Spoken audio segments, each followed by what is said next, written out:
Good evening, happy holidays, and Merry Christmas from everyone here at the Joliet Drama Guild. My name is Matt Dodge. I'm the Guild's Vice President, and tonight I'll be your guide through our wintry wonderland. We know that this year has been tough for everyone, and it's in times like these that we at the JDG find our job of bringing entertainment all the more vital. It's important to remember that even in the darkest of times, you have to look for the light. So, in the spirit of hope inspired by the holiday season, tonight I would like to bring you the first of 3 Christmas stories that will hopefully bring a little festive cheer to you and your family. In our first tale, we get to hear about a wealthy New Yorker and his attempt to give back to the homeless and downtrodden of the city. But what starts as a good idea ends in a most peculiar way. In this piece, I join our artistic director Mark Mason and my very own wife, Elyse Lorenz, in Decisis, or, as I like to call it, a holiday for the homeless.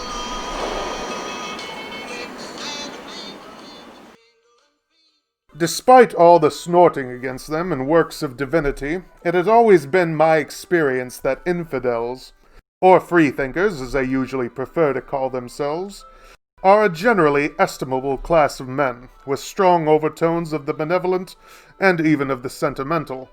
This was certainly true, for example, of Leopold Borsch, Totsaufer for the Scharnhorst Brewery. A Totsaufer is a brewery's customer's man. One of the most important duties is to carry on in a wild and inconsolable manner at the funerals of saloon keepers. In Baltimore 45 years ago, whose story I have told, alas only piecemeal, in various previous communications to the press. If you want a bird's-eye view of his character, you can do no better than turn to the famous specifications for an ideal bishop in 1 Timothy 3, verses 2-6. So far as I know, no bishop now in practice on earth meets those specifications precisely, and more than one whom I could mention falls short of them by miles. But Leopold qualified under at least 11 of the 16 counts, and under some of them he really shone. He was extremely liberal, at least with the brewery's money. He had only one wife, a natural blonde weighing 185 pounds, and treated her with great humanity. He was, I quote the text, no striker, not a brawler, and he was preeminently vigilant, sober, of good behavior, given to hospitality, apt to teach. Not once in the days I knew and admired him, circa 1900, did he ever show anything remotely resembling a bellicose and rowdy spirit, not even against the primeval prohibitionist of the age, the Lutheran pastors who so often plastered him from the pulpit, or the saloon-keepers who refused to lay in Scharnhorst beer. He was a sincere friend to the orphans, the aged, all blind and one-legged men, ruined girls, opium fiends, Chinamen, oyster dredgers, ex-convicts, the more respectable sort of colored people, and all the other oppressed and unfortunate classes of the time, and he slipped them, first and last, many a substantial piece of money. Nor was he the only Baltimore infidel of those days who thus shamed the churchly. Indeed, the name of one of his buddies, Fred Ammermeyer, jumps into my memory at once.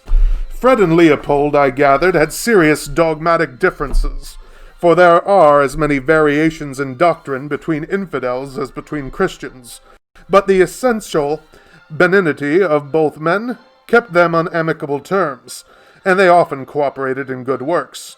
The only noticeable difference between them was that Fred usually tried to sneak a little propaganda into his operations, a dodge that the more scrupulous Leopold was careful to avoid. Thus, when a call went out for the Bibles that paupers lodged in Bayview, the Baltimore almshouse, Fred responded under an assumed name with a gross that had to be scrapped at once, for he had marked all the more antinomian passages with a red indelible pencil. For example, Proverbs 7, 18-19, John 7, chapter 7, 1 Timothy 5, 23, and the account of David's dealing with Uriah in 2 Samuel 11. Again, he once hired Charlie Metcalf, a small-time candy manufacturer, to prepare a special pack of chocolate drops for orphans and ruined girls, with a deceptive portrait of Admiral Dewey on the cover, and a print of Bob Ingersoll's harangue over his brother's remains at the bottom of each box. Fred had this subversive exequium reprinted many times, and distributed at least 250,000 copies in Baltimore between 1895 and 1900. There were some Sunday school scholars who received by one device or another at least a dozen. As for the clergy of the town, he sent each and every one of them a copy of Paine's Age of Reason 3 or 4 times a year, always disguised as a special delivery or registered letter marked urgent. Finally, he employed seedy rabble-rousers to mount soapboxes at downtown street corners on Saturday nights, and there bombard the assembled loafers, peddlers, and cops with speeches that began seductively as excoriations of the interest, and then proceeded, inch by inch, to horrifying proofs that there was no hell. But in the masterpiece of Fred Ammermeyer's benevolent career, there was no such attempt at direct missionarying. Indeed, his main idea when he conceived it was to hold up to scorn and contumely, by the force of mere contrast, the crude missionarying of his theological opponents. This idea seized him one evening when he dropped into the Central Police Station to pass the time of day with an old friend, a police lieutenant who was then the only known freethinker on the Baltimore force. Christmas was approaching, and the lieutenant was in an unhappy and rebellious frame of mind, not because he objected to its orgies as such, or because he sought to deny Christians its beautiful consolations, but simply and solely because he always had the job of keeping order at the annual free dinner given by the massed missions of the town to the derelicts of the waterfront, and that duty compelled him to listen politely to a long string of pious exhortations, many of them persons he knew to be whited sepulchres.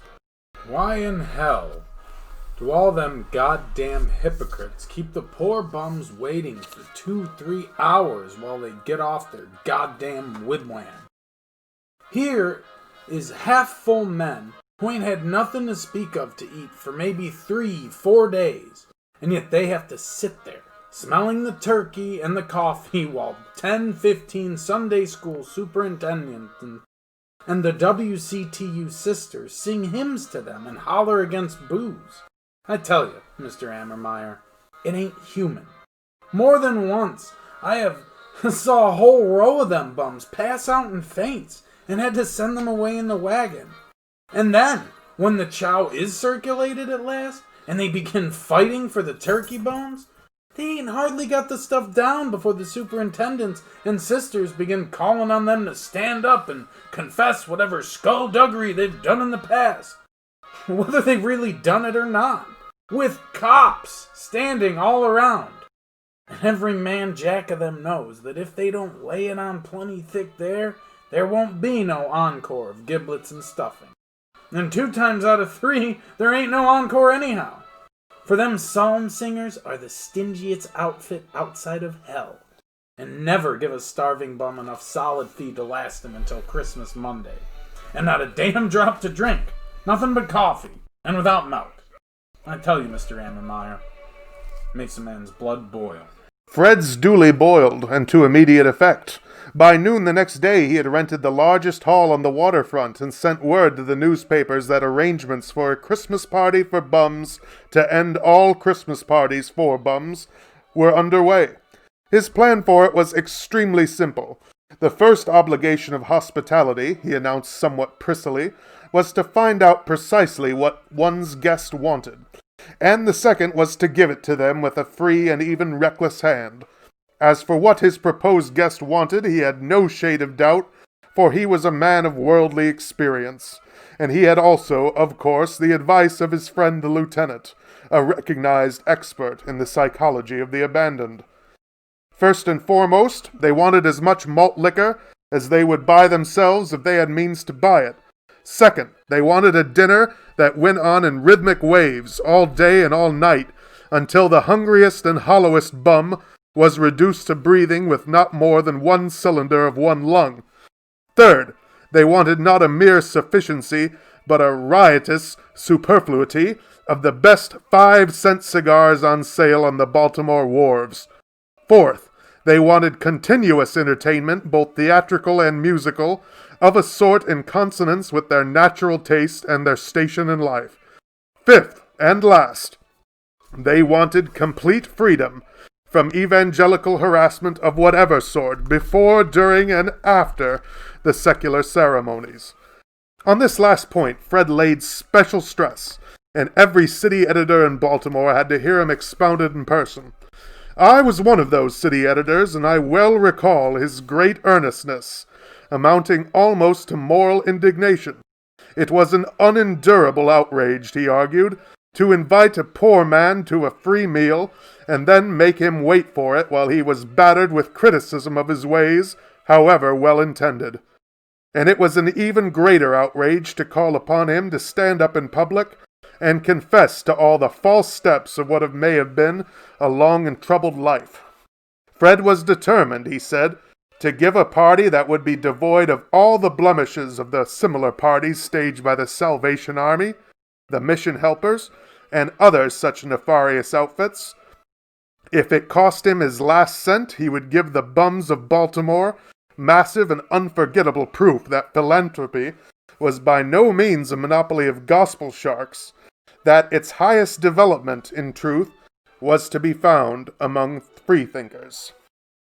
It might have cost him his last cent if he had gone it alone, for he was by no means a man of wealth, but his announcement had hardly got out before he was swamped with offers of help.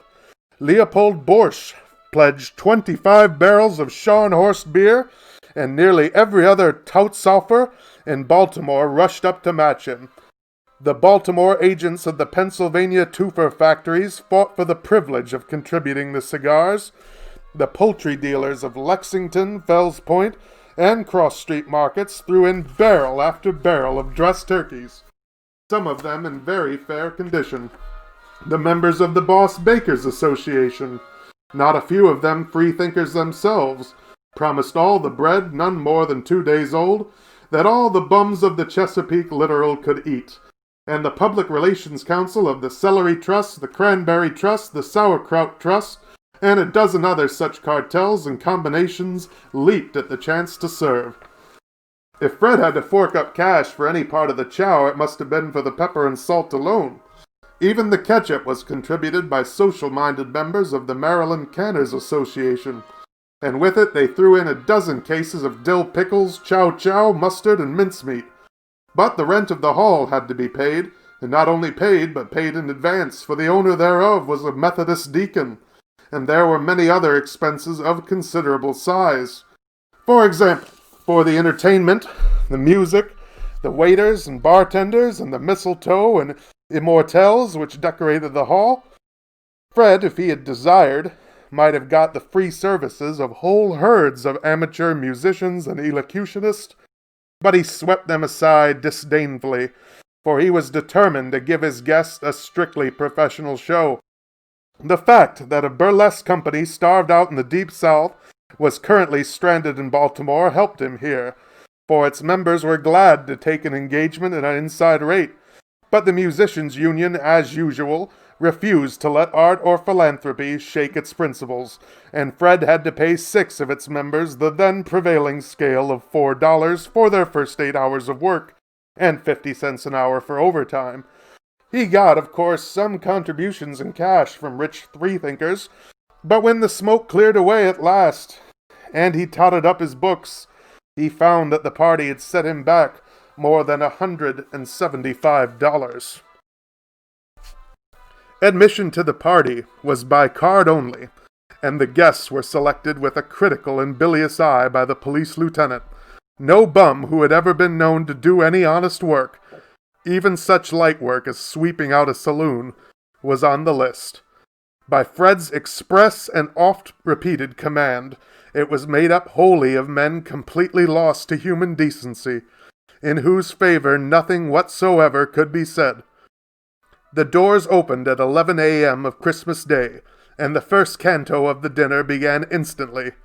There were none of the usual preliminaries, no opening prayer, no singing of a hymn, no remarks by Fred himself, not even a fanfare by the band. The bums simply shuffled and shoved their way to the tables, and simultaneously the waiters and sommeliers poured in with the chow and the malt. For half an hour no sound was heard save the rattle of crockery, the chomp-chomp of mastication, and the grateful grunts and "oh boys" of the assembled underprivileged. Then the cigars were passed around, not one but half a dozen to every man. The band cut loose with the tonic chord of G major, and the burlesque company plunged into Act 1, Scene 1 of Krausmeyer's Alley.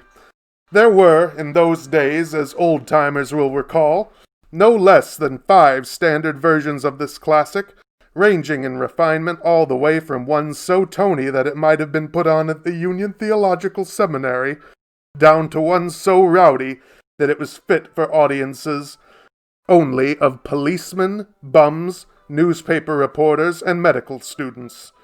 This last was called the Cincinnati version, because Cincinnati was then the only great American city whose mores tolerated it. Fred gave instructions that it was to be played au outrance and con fuoco, with no salvo of slapsticks, however brutal, omitted, and no double entendre, however daring. Let the boys have it, he instructed the chief comedian, Larry Snodgrass, straight in the eye and direct from the wood. They were poor men and full of sorrow, and he wanted to give them, on at least one red-letter day, a horse doctor's dose of the kind of humor they really liked. In that remote era, the girls of the company could add but little to the exhilarating grossness of the performance, for the striptease was not yet invented, and even the shimmy was still only nascent. But they did the best they could with the muscle dancing launched by Little Egypt at the Chicago World's Fair. And that best was not to be sneezed at, for they were all in hearty sympathy with Fred's agenda. And furthermore, they cherished the usual hope of stage folk that Charles Frohman or Abe Erlanger might be in the audience. Fred had demanded they all appear in red tights, but there were not enough red tights in hand to outfit more than half of them, so Larry Snodgrass conceived the bold idea of sending on the rest with bare legs. It was a revolutionary indelicacy, and for a startled moment or two the police lieutenant wondered whether he was not bound by his Hippocratic oath to raid the show.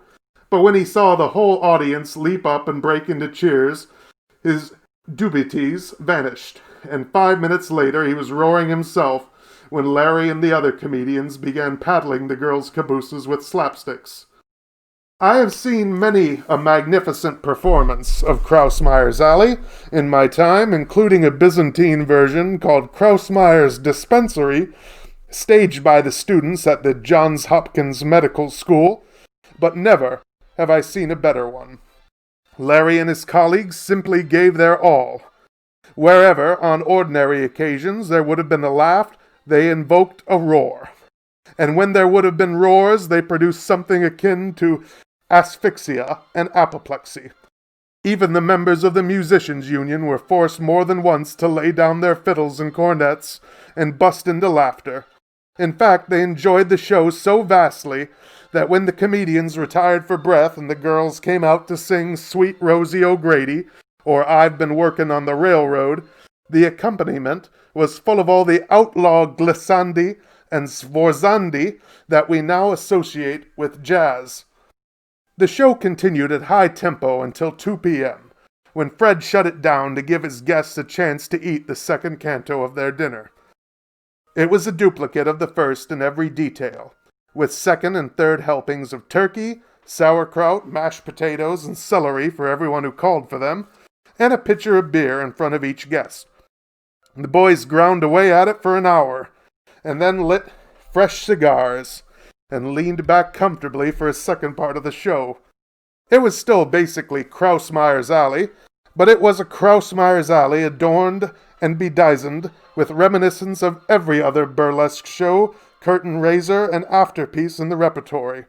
It went on and on for 4 solid hours, with Larry and his pals bending themselves to their utmost exertions, and the girls shaking their legs in almost frantic abandon. At the end of an hour, the members of the Musicians' Union demanded a cut-in on the beer and got it, and immediately afterward the sommeliers began passing pitchers to the performers on the stage.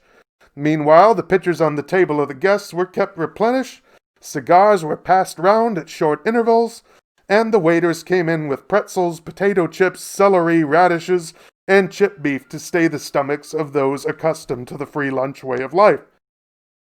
At 7 p.m. precisely, Fred gave the signal for a hiatus in the entertainment, and the waiters rushed in with the third canto of the dinner. The supply of roast turkey, though it had been enormous, was beginning to show signs of wear by this time. But Fred had in reserve 20 hams and 40 pork shoulders, the contribution of George Weinefelter, president of the Weinefelter Brothers, and Schmidt's Sanitary Packing Company, Incorporated. Also, he had a mine of reserved sauerkraut hidden under the stage, and soon it was in free and copious circulation, and the guests were taking heroic hacks at it. This time they finished in 3/4 of an hour, but Fred filled the time until 8 p.m. by ordering a seventh-inning stretch and having the police lieutenant go to the stage and assure all hands that any bona fide participant found on the streets at the conclusion of the exercises, with his transmission jammed, would not be clubbed and jugged, as was the Baltimore custom at the time, but return to the hall to sleep it off on the floor. This announcement made a favorable impression, and the brethren settled down for the resumption of the show in a very pleasant mood.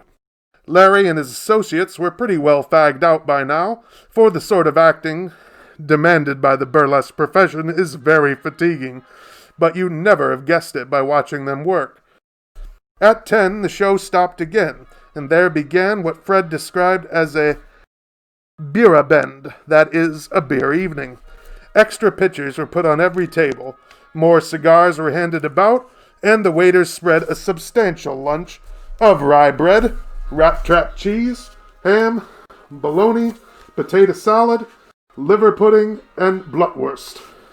Fred announced from the stage that the performers needed a rest and would not be called upon again until 12 o'clock, when a midnight show would begin, but that in the interval any guest with a tendency to song might step up and show his or their stuff. No less than a dozen volunteers at once went forward, but Fred had the happy thought of beginning with a quartet, so all save the first 4 were asked to wait. The 4 laid their heads together, the band played the vamp of Sweet Adeline, and they were off. It was not such singing as one hears from the Harvard Glee Club or the Bach Choir at Bethlehem, Pennsylvania, but it was at least as good as the barber shop stuff that hillbillies now emit over the radio. The other guests applauded politely, and the quartet, operating briskly under malt and hop power, proceeded to Don't You Hear Dem Bells and Aunt Dinah's Quilting Party. Then the 4 singers had a nose-to-nose palaver, and the first tenor proceeded somewhat shakily to a conference with Otto Strauss, the leader of the orchestra. From where I sat, at the back of the hall, beside Fred, I could see Otto shake his head, but the tenor persisted in whatever he was saying, and after a moment Otto shrugged resignedly, and the members of the quartet again took their stances. Fred leaned forward eagerly, curious to see what their next selection would be. He found out at once. It was Are You Ready for the Judgment Day? The prime favorite of the period in all the sailors' Bethels, helping up missions, Salvation Army bum traps, and other such joints along the waterfront. Fred's horror and amazement and sense of insult were so vast that he was completely speechless, and all I heard out of him while the singing went on was a series of sepulchral groans. The man was plainly suffering cruelly, but what could I do? What indeed could anyone do? For the quartet had barely got halfway through the first stanza of the composition before the whole audience joined in. And it joined in with even heartier enthusiasm when the boys on the stage proceeded to Showers of Blessings, the number 2 favorite of all seasoned mission stiffs, and then to Throw Out the Lifeline, and then to Where Shall We Spend Eternity, and then to Wash Me and I Shall Be Whiter Than Snow. Halfway along in this orgy of hymnody, the police lieutenant took Fred by the arm and led him out into the cold, stinging, corpse-reviving air of a Baltimore winter night. The bums at this stage were beating time on the tables with their beer glasses, and tears were trickling down their noses. Otto and his band knew none of the hymns, so their accompaniment became sketchier and sketchier. Presently they shut down altogether. By this time the members of the quartet began to be winded. Soon there was a halt. In the ensuing silence there arose a quavering, boozy, sclerotic voice from the floor. Friends, I just want to tell you what these good people have done for me. How their prayers have saved a sinner who seems past all redemption. Friends, I had a good mother, and I was brought up under the influence of the Word. But in my young manhood, my sainted mother was called to heaven. My poor father took to rum and opium, and I was led by the devil into the hands of wicked men. Yes, and wicked women too. Oh, what a shameful story I have to tell. It would shock you to hear it, even if I told you only half of it.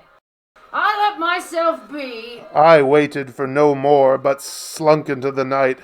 Fred and the police lieutenant had both vanished, and I didn't see Fred again for a week. But the next day I encountered the lieutenant on the street, and he hailed me sadly. Well, what could you expect from them bums? It was the force of habit, that's what it was. They've been eating mission handouts for so long they can't help it. Whenever they smell coffee, they begin to confess. Think of all that good food wasted. And all that beer. And all them cigars.